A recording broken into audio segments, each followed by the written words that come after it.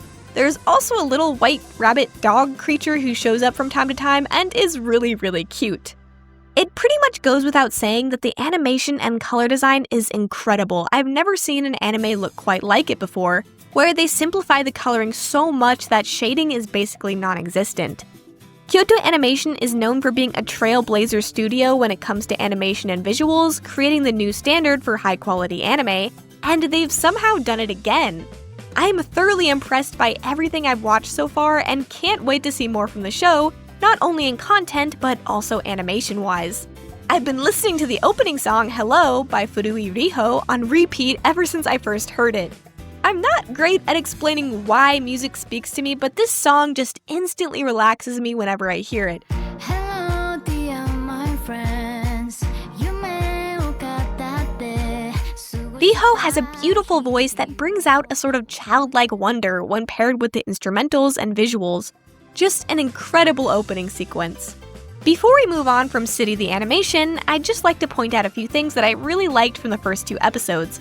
Wako was immediately charming. Her dopey, quirky personality drew me to her instantly, and she reminded me a lot of Osaka from Azumanga, another character I love.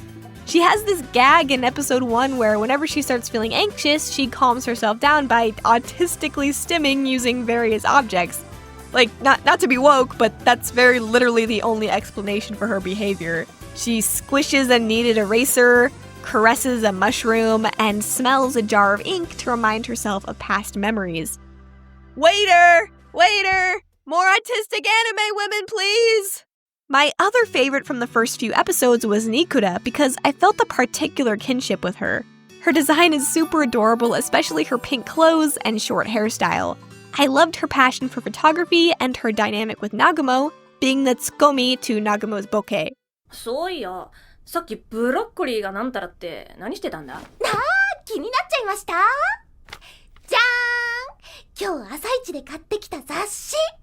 ここ、見てくださいよ！あ！イエス！ミー！すっげー！マジか！いくらもらえんだ？ただですよ、0円！くだらん。どーい！ I adored the fact that she owns a scooter that she drives around on, also her backstory of finding her passion of taking photos through being a fan of Nagumo in high school was very touching and relatable. Just overall, a really cute and fun character to watch. If you weren't already planning on watching City, here's your sign to check it out. If you liked Nichijou, it should be a no-brainer, and even if Nichijou wasn't your favorite, I think it's different enough to warrant a watch anyway. The next anime I'm about to talk about is not for the faint of heart or easily disturbed, so if you get uncomfortable by subjects such as child abuse, suicide, extreme bullying, and things of that nature, I certainly wouldn't recommend this one. The show I'm talking about, of course, is Takopi's Original Sin, or its Japanese name, Takopi no Genzai. I actually had never heard of this series up until the first trailer for it was released. But apparently the manga is somewhat popular, having over 50,000 members on my anime list. It's a 16-chapter, 2-volume manga that started serialization from December 10th, 2021 to March 25th, 2022. The series was then picked up by Studio Enishiya and adapted as a 6-episode ONA that premiered its first episode on June 28th, 2025. If you don't know what ONA means, it stands for Original Net Animation, meaning it doesn't premiere on public broadcasting and is instead uploaded directly online. That's probably for the best, since a lot of the gritty details would most likely be censored on public broadcasting. The story follows the perspectives of 4 different characters, those being Shizuka, Marina, Azuma, and Takopi himself. Shizuka faces extreme bullying at the hands of her classmates, most notably from Marina, and her mom seems indifferent towards her and is never home. Marina also faces a difficult home life with an emotionally unstable and violent mother who depends on her elementary school daughter for support. Azuma comes from a terribly strict family and is desperate for his mother's approval, who only seems to care about Azuma getting perfect test scores. He constantly compares himself to his older brother, who is a genius without even trying, unlike Azuma, who, despite spending all of his time studying, can never achieve perfect grades. Then there's Takopi, a pink octopus-like alien whose only goal is to spread happiness across Earth. He's very naive to the struggles of the main characters, but quickly learns firsthand how difficult life can be for these vulnerable children. I don't want to spoil much more because this is the type of series that's best experienced with as little knowledge as possible. I highly, highly recommend this anime to anyone who has a strong enough mental fortitude to deal with the kinds of subject matter I discussed earlier. It has some of the best animation and directing I've ever seen in anime, and I even gave it a 10 after just the first episode. The series is something so special, and I plan on making a dedicated video analyzing it very soon. I actually have over 2 pages of notes already just about the first 4 episodes alone. If you take nothing else from this video, watch this show. It's on Crunchyroll, and I'm positive the series will be finished airing by the time this video comes out. I promise you, if you can handle it, it is worth your time. To finish off this video, I wanted to make a quick mention of the 2 series I'm keeping up with that aren't fresh anime, but just new seasons of shows I already like. Those being My Dress Up Darling Season 2 and Dandadan Season 2. You already know I love Dress Up Darling. I made a 30-minute plus video detailing why it's one of my favorites, which if you haven't seen, I really recommend checking out. Anyway, Season 2 follows up on the incredible Season 1 with even better animation, expressiveness, and life. Starting off Season 2 Episode 1 with an in-universe anime that Marin loves was such a great choice, especially with how fluid and wacky the animation used for it is. Not only that, but the colors and character designs for the bunny girls were top-notch. Even though it's a series inside of a series, I really wanted to see more. We also get incredible directing for the latter part of Episode 1, letting us really feel Gojo's emotions, his self-doubt, and fear. We start getting a better understanding of Marin and Gojo's relationship, and why Gojo still hasn't understood his feelings for Marin yet. As for Episode 2, the entire plot of Gojo taking care of Marin while she was sick was just way too adorable. Gojo being such a gentle, nurturing person in Marin's life is so heartwarming to see, and I wished we could have gotten an entire episode dedicated to him nursing her back to health. Basically, My Dress Up Darling is just as great as it was in Season 1, if not better. If you still haven't been convinced to pick up the series, please check out my video. I'll put a link in the description. As for Dandadan, what can I really say? The show has been fantastic from Episode 1, and it never slows down. Dandadan is fast-paced, chaotic, and so entertaining to watch. The fight scenes are dynamic but still pretty easy to follow, the characters are super lovable, the aliens and yokai they fight are interesting and cool. If you somehow haven't seen this show yet, you're doing yourself a disservice. Season 2 keeps up the incredible energy of Season 1, and I'm always so sad when I finish an episode and have to wait a week to see what happens next. Even if you're not a huge fan of shonen anime, this one is still worth checking out, trust me. The summer 2025 anime season blessed us with so many great titles, and there are even more that I didn't get the chance to check out yet, like Gachiakuta, Silent Witch, and Watanare, but this video is way too long already. I hope you end up watching some of the anime I talked about today. I certainly had a lot of fun with them. Plus, by the time this video comes out, many of these shows will be nearly finished airing, so you'll have a ton to binge. I'll put a list of the series I talked about in the description so you don't have to scrub the video to get all the names. And if you made it this far into the video, make sure you like and subscribe for more. Also comment, Nagi is smoking hot, so I know you watched till the end. So much thanks to Pan Pizza for lending me his time to talk about Panty and Stocking. Thanks to Dylan for editing this video as always, and thank you so much for watching. I hope to see you in the next one. Zuzu? What is it, buddy? I forgot to mention one of the best anime of the season? Oh.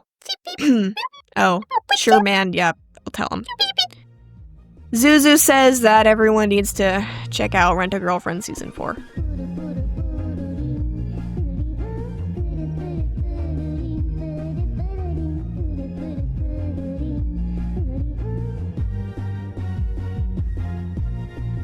あんな中は不思議なことに